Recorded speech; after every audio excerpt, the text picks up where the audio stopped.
Hey there. Welcome to the Randy Karraker Show on STL Sports Central. Great to have you with us. Matthew Rocchio, Randy Karraker, and we are presented by DraftKings, where the crown is yours. You see Matthew working from home. He had to get home because he was over at Billiken practice. The Billiken's opening up on Monday against SEMO, and things were running a little late. So rather than come here through the wonder of technology, you're able to work from home. That's pretty cool.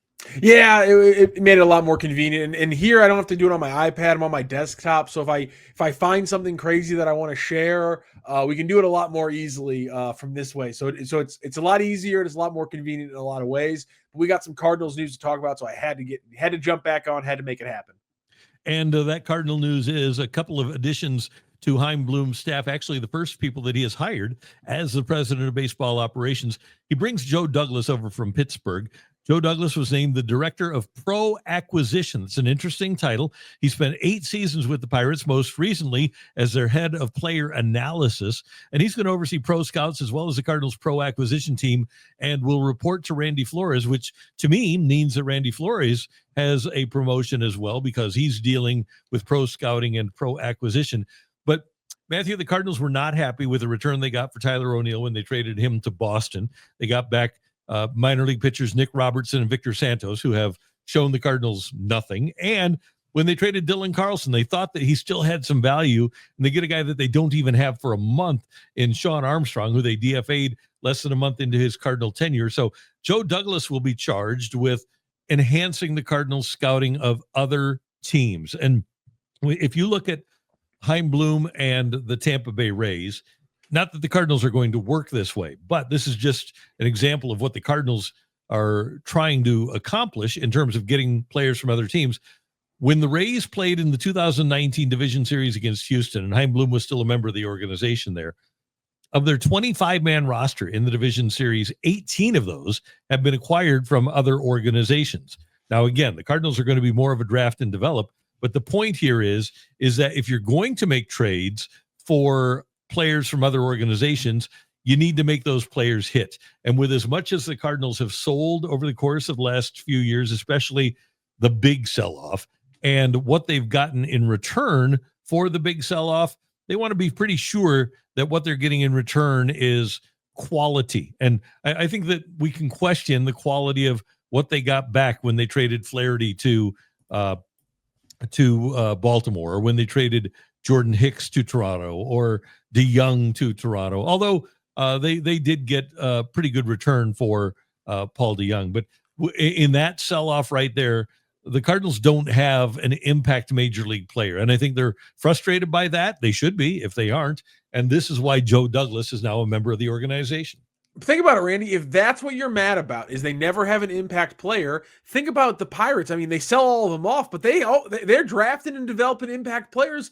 You know, every couple of years they got a good little crop going. The issue has always been retaining them there, and I think that's why it's so interesting that this move happens. And also, you see Shelton picked up as a major league manager. I think it shows you how much the people inside of Major League Baseball respect a lot of the actual, field level and even analysis level people from that Pirates organization. It also shows you how just piss poor ownership is with the Pirates, and actually providing these people the money, the resources, the support that they really need to be successful, because clearly people around baseball respect these minds. And so Brent Shelton, and also, the reporting around him is that, if he wasn't going to be a manager this year, there was a good chance you could have seen him here in St. Louis, because he's so close with Ali Marmol.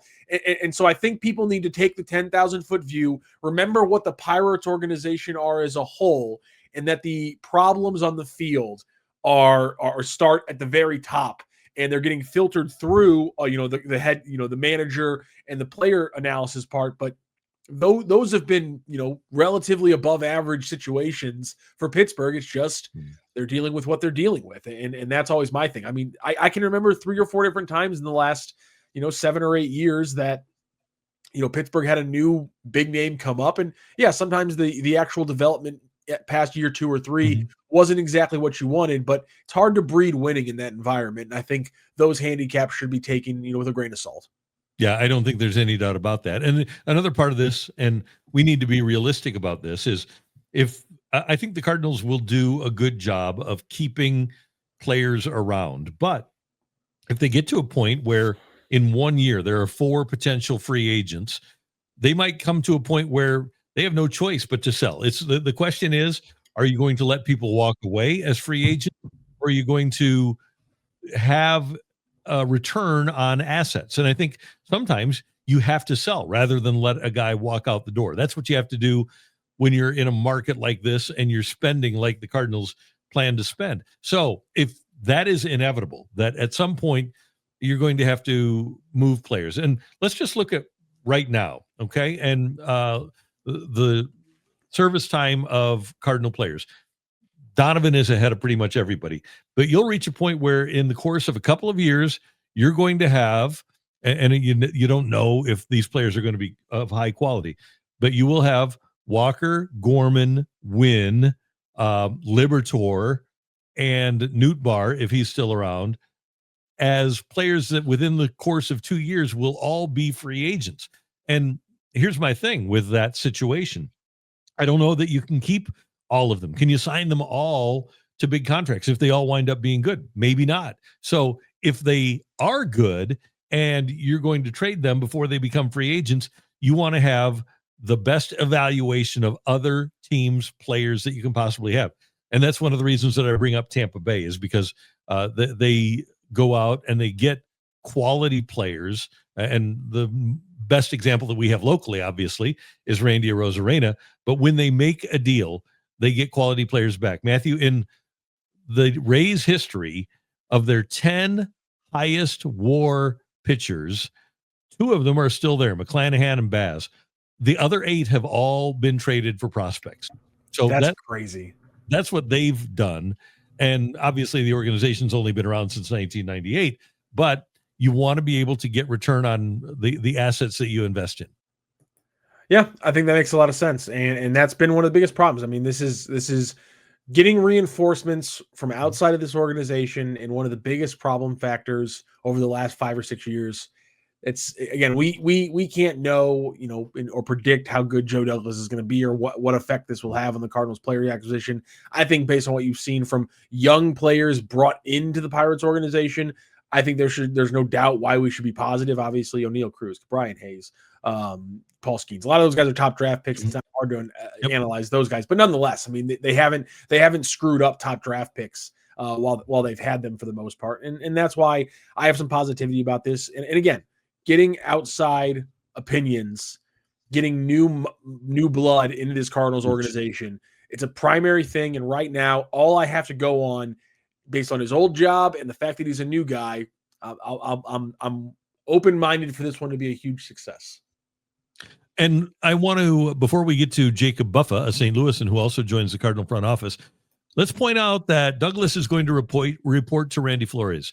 I hope that the Cardinals value Randy Flores as much as we here in St. Louis do. And I get a sense that they do, because you're hiring a director of pro scouting that's going to report to him. But the Cardinals have done a really good job of drafting in the late in the first round or in the middle rounds. And the evaluation process of Randy Flores and his staff, and everybody has been brought back on Randy Flores' staff. The value that Randy Flores brings to the table is exceedingly high. So I'm glad that Chaim and the rest of the organization recognize that, and they're giving him a job where other people are reporting to him. I don't know if he'll wind up being the general manager or Serfolio will wind up being the GM, but I hope that Randy Flores not only has a title, but also has some oomph to that title and gets to do some things.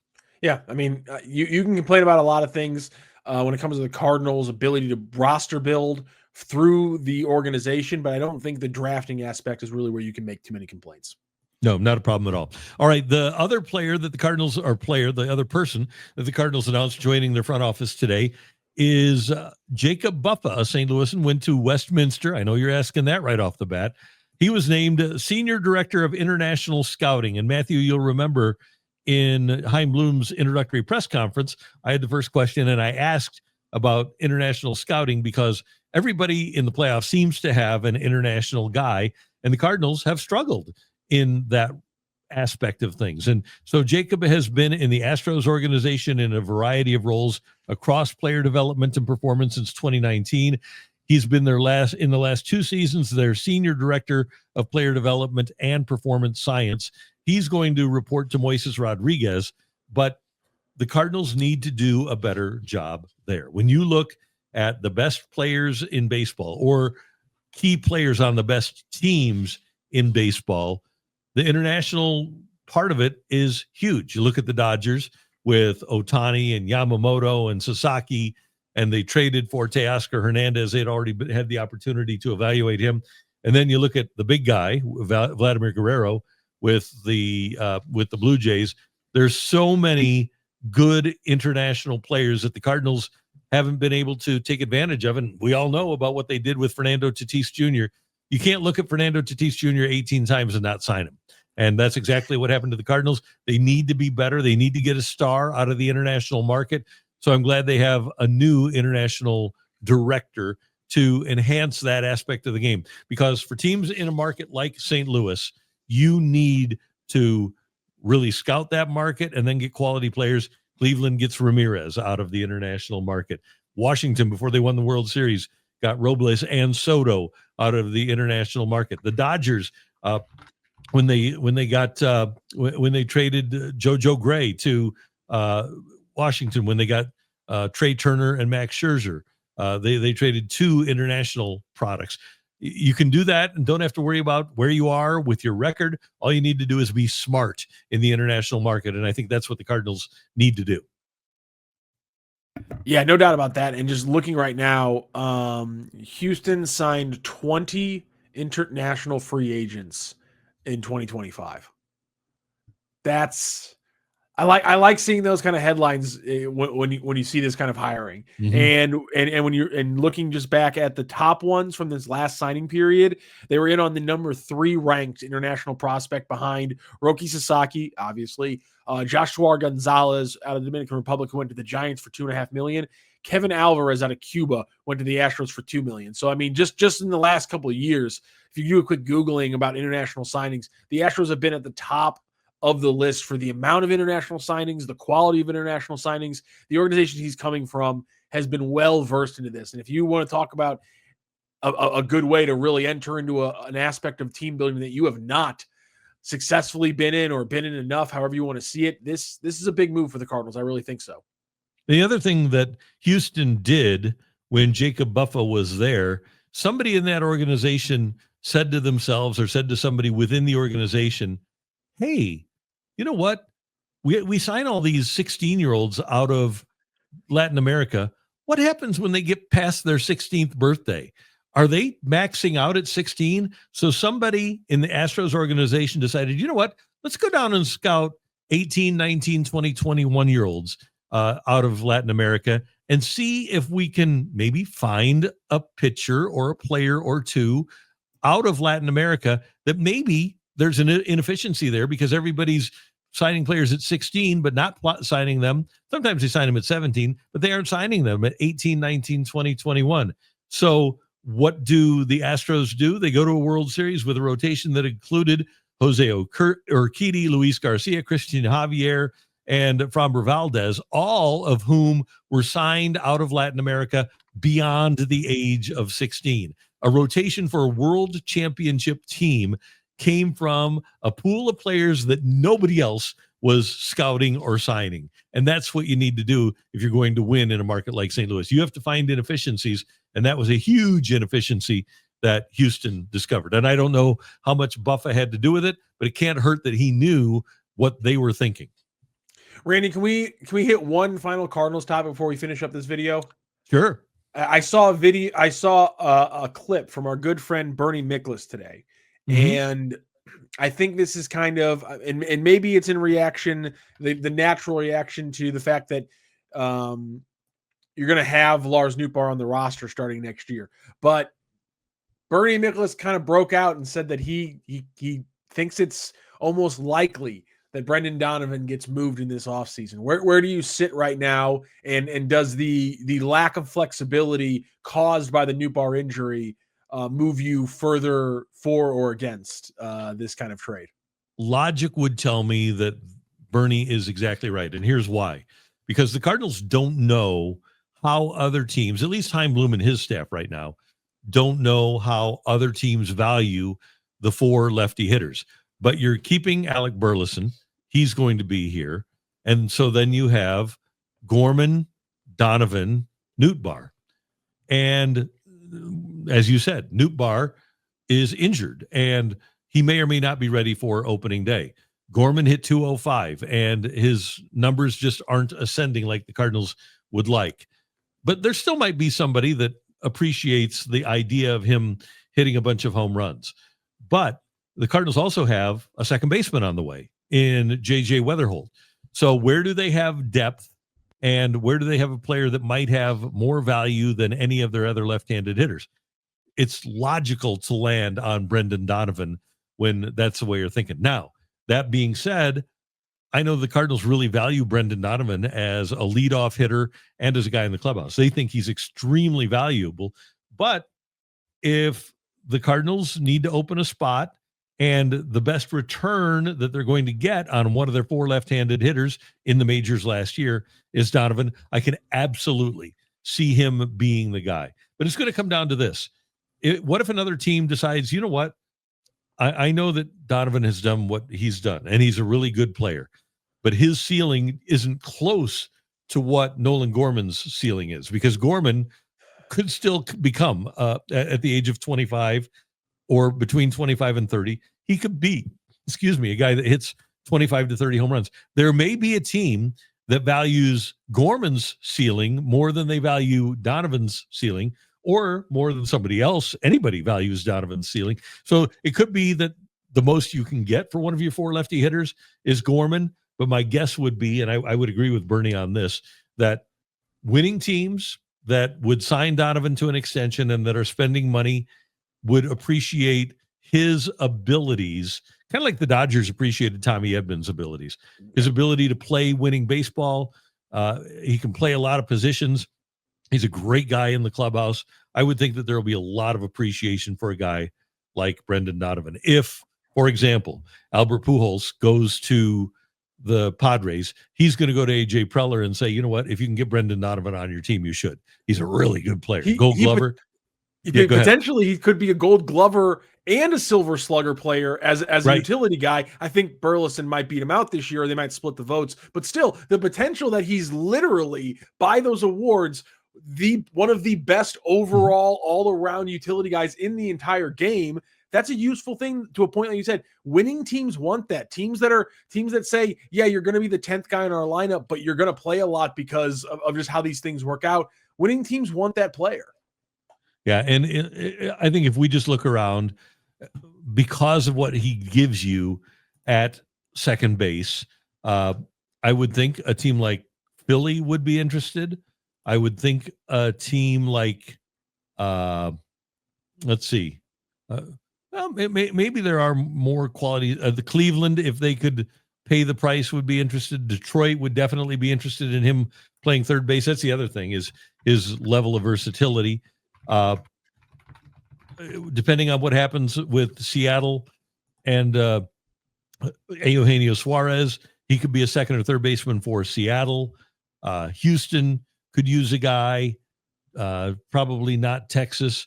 The Dodgers always are looking for a player like that. They've existed off of players like that. So, yeah, I think there's San Francisco would love to have a second baseman. Let me hit you with one. Donovan. The only player in the regular season for this World Series playing team with a less than 100 OPS was second baseman, and that is the Toronto Blue Jays. There you go. So, yeah, so there will be teams out there that will be interested in a guy like Donovan. I want to touch on one more thing here, going back to the international market. These are the top WAR guys in baseball this year. Judge, Raleigh, Witt, numbers 1, 2, 3.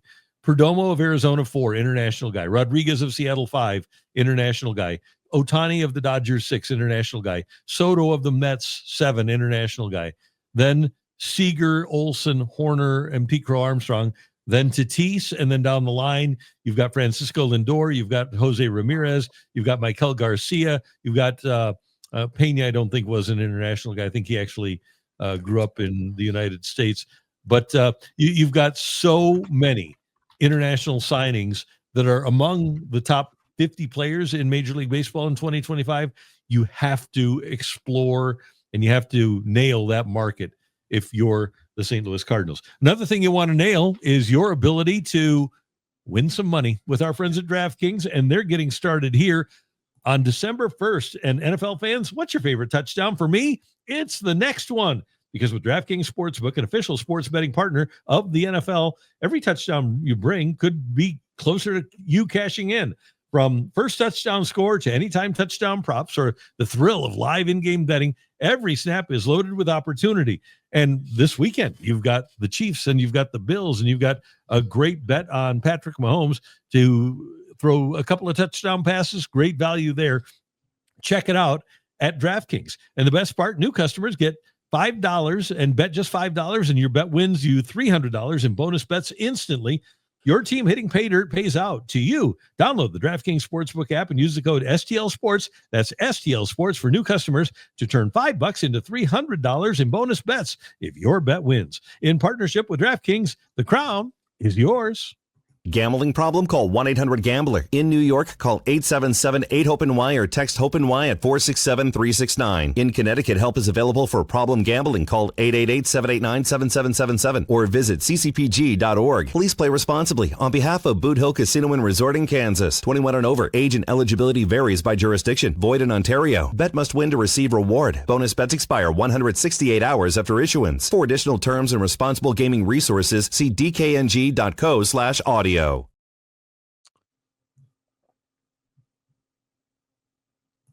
right, Matthew, one more thing here before we go on the Cardinals. Between 1996 and 2024, the Cardinals didn't bring a person from another major league organization into their organization. Sorry, that hold on a a real second. voice. Hold on a second. What? Say that time frame again. So from 1996, when Tony La Russa arrived as manager, until 2024, when Chaim Bloom arrived as an advisor with a voice, the Cardinals didn't bring somebody from another organization into their organization with a real voice, any say in anything. They brought Jeff Luhnow from the business world. They brought Gersh in from the business world. They promoted from within. They were extremely loyal to their Randy. coaching staff and their front office people. But yes, go ahead. The last time that they hired somebody new, to get in contact with that person, they would have had to use dial-up internet, a fax machine, and probably a phone that was corded to a base. That's a spectacular point. Now they have 5G internet, cell phones, touch screens, text messaging, IMing, and I can't imagine how much of the actual conversation between Buffa and these guys went through any of the old things that they would have had back then. They have skipped 5 generations of technology the last time they had to hire someone new. Yeah. And then you look at what they've done since they hired Chaim Bloom, I believe in January of 24. So he's had the 24 and 25 seasons basically in St. Louis. But not only have they brought him in, but Larry Day, their director of the minor leagues, Rob Cerfolio, their assistant general manager, Matt Pierpont, their director of pitching, Ethan Goforth, their director of catching, multiple scouts, plus now these 2 new additions to the front office in Joe Douglas and Jacob Buffa. It's a completely different looking organization than the one that Chaim Bloom joined just 2 years ago.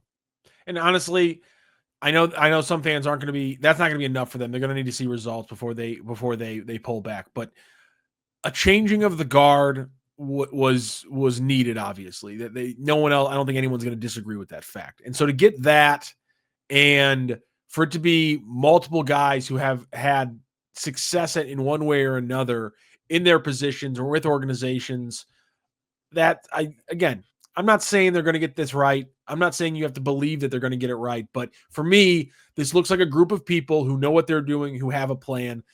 And right now, that's a good start for me.